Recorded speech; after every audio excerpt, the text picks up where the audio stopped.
नमस्कार.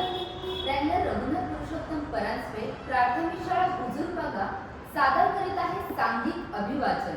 चला तर मग ऐकूया तीच ही गोष्ट. ती स्त्रीच आहे जिने जगायला शिकवलं.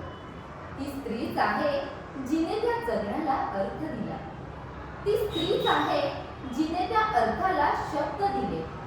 ती स्त्रीच आहे जिने त्या शब्दाला क्षणांमध्ये बदललं. अगं किती सुंदर कविता आहे ना तुम्ही. हो हो, फारच सुंदर कविता आहे. पण आपल्या दैनंदिन जीवनात हे खरंच लागू होतं का? हो, खरंच विचार करण्यासारखा प्रश्न आहे हा. तुम्हालाही हा प्रश्न पडत असेलच ना?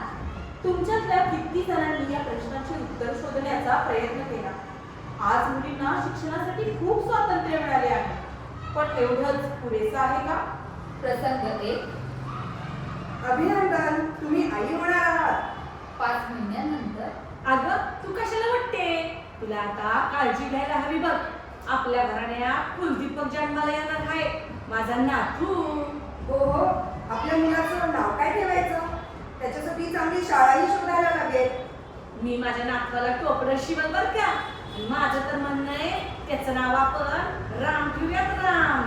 आणि मुलगी झाली तर तिच्यासाठी पण नाव शोधून ठेवूयात. अगं काय ह्या अभद्र बोलतेस? मला आपल्या घराला वंशच हवाय, डोक्यावरचं वजन नाही. बरोबर आहे आई तुझं. नेहा, लक्षात ठेव, आपल्या घरात मुलगा जन्माला यायला हवा. समजलं का तुला? मला तर काही समजतच नाही.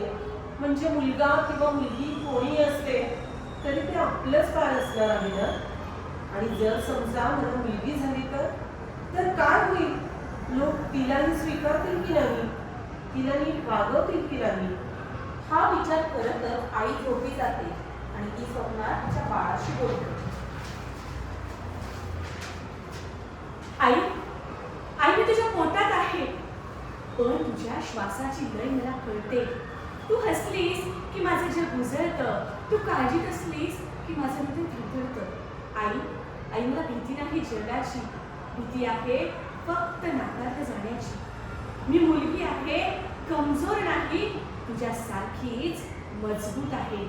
मला जगू दे आई, आई मला जगू दे. प्रसंग 2. या तान्ह्या काय चूक होती ज्याचा जन्म होण्याआधी जीव घेतला गेला? जर मुलगी जन्म घेण्याआधीच इतकी असुरक्षित असेल तर या क्रूर जगात तिच्यासोबत अजून काय काय घडेल याची आपण कल्पनाच करू शकत नाही. आता ताजेच असणारे मणिपूर राज्याचे उदाहरण घेऊया. 2 धर्मांच्या भांडणात अडकल्या त्या निष्पाप. प्रत्येक गोष्टी स्त्रीच का ओरबाडली जाते? कदाचित कोवळ्या वयात ते सुरक्षित असतील. कदाचित. परी, खालच्या दुकानातल्या काकांकडून फुलं घेऊन ये बाळ. हो आई, येते. काका काका, 10 रुपयांची फुलं देता का? देतो ना. नाव काय बाळा तुझं? परी. काका पैसे घेताना तिचा हात घट्ट पकडतात. परी हात सोडवण्याचा प्रयत्नही करते. घाईघाईने घराकडे पळते. ती तिच्या भीतीची उमटलेली पहिली जखम घेऊन. काय झालं बाळा? एवढी घाबरलेली का आहेस? आई, आई, आई काका, आई मला भीती वाटते. आई. ही मुलगी फक्त फुलं घ्यायला आली होती, पण तिला इथे पहिल्यांदाच कळलं की या जगात फुलं सुरक्षित आहे, पण फुलांसारखं कोवळं बालपण नाही. खरंच आजची ही कोवळी मुलगी कधी काळी स्वप्न पाहणारी, पण हा समाज तिचीच परीक्षा घेतो. यातूनही जर मुलीने आपली आवड जपत त्या आवडीच्या क्षेत्रात स्वतःला पुढे जाताना पाहिलं तर. प्रसंग 3. घुंगराचा आवाज. बाबा, काय बाबा? पुन्हा घुंगराचा आवाज. आई बाबा, मला नृत्यात करिअर करायचं आहे, ते माझं स्वप्न आहे. बस, पुन्हा तोच विषय. हे घर आहे की तमाशा? नाच, घुंगरू, स्वप्न, लाज नाही वाटत का बोलायला? आई, नृत्य म्हणजे तमाशा नाही ग, ते माझं स्वप्न आहे, माझी ओळख आहे. स्वप्न, ओळख. मुलींची ओळख घरात असते, त्यांच्या नम्रपणात असते, पायात घुंगरू बांधून नाचण्यात नाही. 4 लोक काय म्हणतील याची लाज नाही का वाटत तुला? घरातली मुलगी असे पायात घुंगरू बांधून नाचतीये, लोक शेण घालतील आमच्या तोंडात.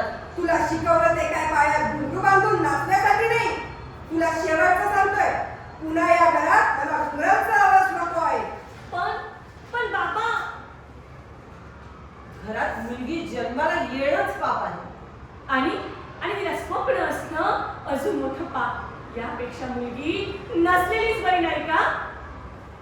साधं आपण आयुष्यात काय करायचं हे ठरवण्याचं स्वातंत्र्य मुलींना मिळत नाही. आपल्या इच्छांना मुरड घालून, स्वप्नांचा त्याग करून आपल्या आई वडिलांच्या अपेक्षांचं ओझं ती पूर्णही करते. आपल्या बुद्धिमत्तेची चुणूक दाखवून त्यांना हव्या त्या क्षेत्रात ती उच्च पदावरही पोहोचते. आणि इतके कष्ट करून मिळवलेले हे करिअर करताना तर ती आनंदी आणि सुरक्षित असते का? हॅलो हॅलो आई, पोहोचतेच मी ऑफिसला. हो, उशीर झाला होता मला, पण चालतच चालली. नको काळजी करू, दिवसाढवळ्या काय होणार आहे मला. चल बाय. ओ मॅडम, लिफ्ट पाहिजे का? चला की, सोडवतो तुम्हाला. अहो घाबरताय काय? बसा गाडीत.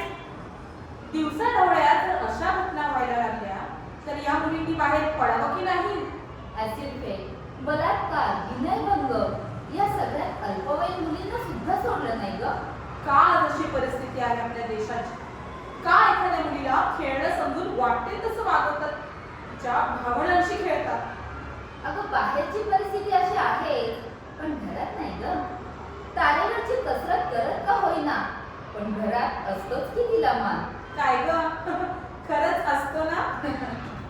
प्रसंग पाच. स्नेहा, माझा रुमाल कुठे आहे गं? अहो तिथे बेडवरच असेल, बघा नीट. थांबा, मी आले. अगं सुनबाई, माझ्या औषधाची वेळ झाली. नाश्ता कधी देतेस? स्नेहा, पाकिट सापडत नाहीये. एकही गोष्ट जागेवर नसते बघ. सुनबाई, दूध चालला बघा. हो हो, बंद करते. अरे देवा, मलाही जायचंय, उशीर झालाय. आली बघा नट्टा फट्टा करून. रोज एवढ्या आवरून कुठं जाते काय माहिती? तिथे जाऊन पण काम धंदा करते की नाही काय माहिती? का बसती मेकअप करत? हाच का तो समाज जो आजही भूतकाळाच्या अंधकारात अडकून पडलेला आहे? ती जर घरातल्यांचं मन राखून स्वतःला नव्या रूपात बघण्याचा प्रयत्न करत असेल तर मग समाजाच्या भीतीपोटी स्वतःच्या इच्छा तिने का मारायच्या? स्वतःचं अस्तित्व टिकवण्यासाठी ती बाहेर पडते. तेव्हा प्रश्न घराचा नसतो, प्रश्न असतो बाहेर पडण्याचा. कारण आजूबाजूच्या उंचावलेल्या भुवया तिच्या चारित्र्यावर नाही, पण तिच्या धैर्यावर प्रश्नचिन्ह उभं करतात. शेवटी गर्भाशयातली ती आणि सरणावर चढणारी ती सारखीच म्हणायचं. आई, वडील, नवरा, सासू, समाज सगळ्यांच्या दृष्टीने असलेली ती पाहिली. पण आता थांबूया. आता भेटूया, बोलूया, ऐकूया तिच्यातील स्वला सुद्धा. मी गर्भाशयात असते तेव्हाही माझ्या अस्तित्वाभोवती भीतीचं सावट फिरत असते. तरीही मी जन्माला येते, निरागस, कोवळी, आणि तिथूनच माझ्या आयुष्याची लढाई सुरू झालेली असते.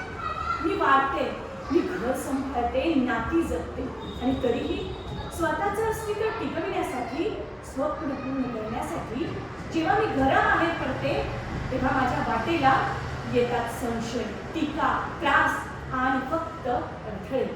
म्हणूनच माझ्या जन्माआधी माझ्यावर प्रश्नचिन्ह उभं राहतं. माझ्या आयुष्यावर समाज नियम लागतो. तरीही जी उभी राहते ती असते माझ्यातील मी. माझा सन्मान फक्त शब्दात नको, तो कृतीतही दिसायला हवा. कारण अस्तित्वाच्या अनेक परीक्षांमधून जी उभी राहते ती फक्त सन्मानाच पात्र नाही, तर समाजातील सन्मानाची मूर्त रूप आहे. शेवटी इतकेच म्हणेल, पुन्हा एकदा वेळ आली स्वतःलाच आरशात पाहण्याची, माणसातील माणुसकीचे परीक्षण करण्याची. स्त्री म्हणून जन्माला आले, स्त्री म्हणूनच मरणार. पण स्त्री शक्तीसोबत स्वतःला सिद्ध करत जगणार. पडू दे समाजात कितीही अंधार, पाऊले मात्र प्रकाशाच्या दिशेनेच टाकणार. पडू दे समाजात कितीही अंधार, पाऊले मात्र प्रकाशाच्या दिशेने